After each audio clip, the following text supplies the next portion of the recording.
Jace Denman alongside MSUM quarterback Jack Strand. Jack, obviously, first and foremost, congratulations on the new record. You now become the all-time passing touchdown leader in Dragon history. Just tell us a little bit about what that record means to you, and obviously kind of getting it, kind of off you're not necessarily on your back, but people were waiting when that was going to happen. So tell us a little bit about that. Yeah, I mean, it was cool definitely to set the record at home. My family was there to see it happen and stuff. I mean, obviously I'm not too focused on records or stats or anything. Just care more about winning games. Yeah. But got to give all the credit to the guys around me, the receivers for making the plays, O-line for giving me time to throw the ball, and, defense for getting stops, getting us back on the field. So, yeah, just give the credit to all my teammates.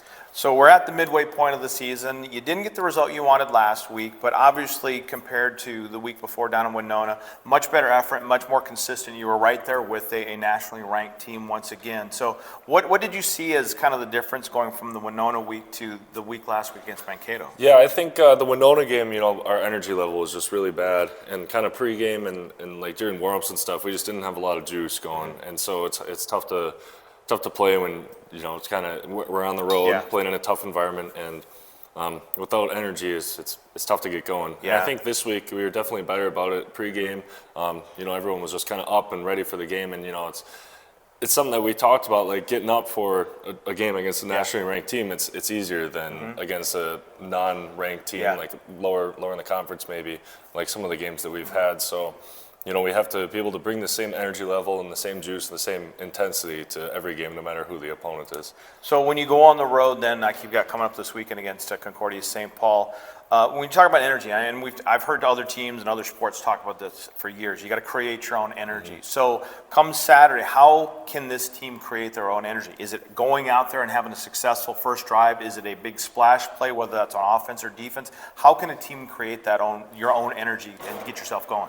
Yeah, I think there's a lot of ways to do it, especially on the road. And like you said, making a big play on offense or getting a big stop on defense, so that'll definitely get everybody going. I think the sideline plays a huge part in that too. The guys who aren't in the game but are watching and cheering on their teammates. And I think we had some games where the sideline wasn't as into it, but then this past week the sideline was really good and was always up cheering for the defense when they get stops, cheering for us when we get first downs, get touchdowns.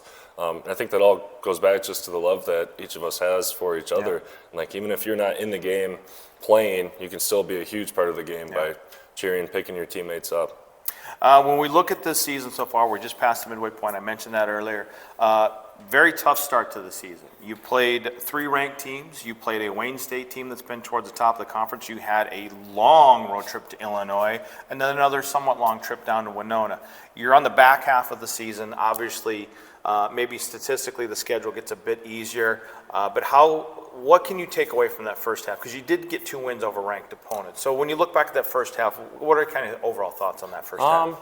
Yeah, I think, being 2-4 isn't exactly the place that we want it to be.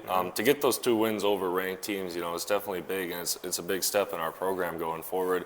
I think just kind of like we talked about, we got to be able to play at that same level against the teams that aren't ranked, because we're going to have a few of those games coming up now. So to be able to get up on those teams early and kind of be able to have big wins against those teams, that's going to be the biggest thing going forward. It's something that we need to improve on. So to start a winning streak, you got to win that first one. You go to Concordia St. Paul this week.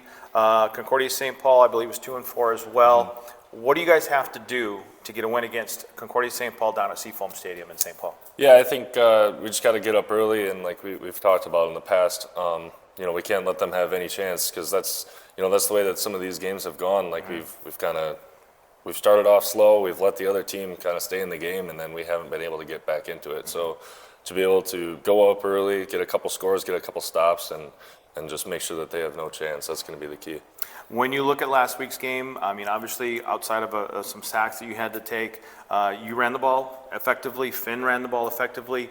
Do you think that adding that extra dimension, or at least putting that out on film, kind of gives other teams a few more things to worry about that might actually open up the passing game as well? Well, that's some of the hope, I'd say. We've seen a lot of the drop 8 stuff, whether it be the 3 deep 5 under stuff like Mankato was playing.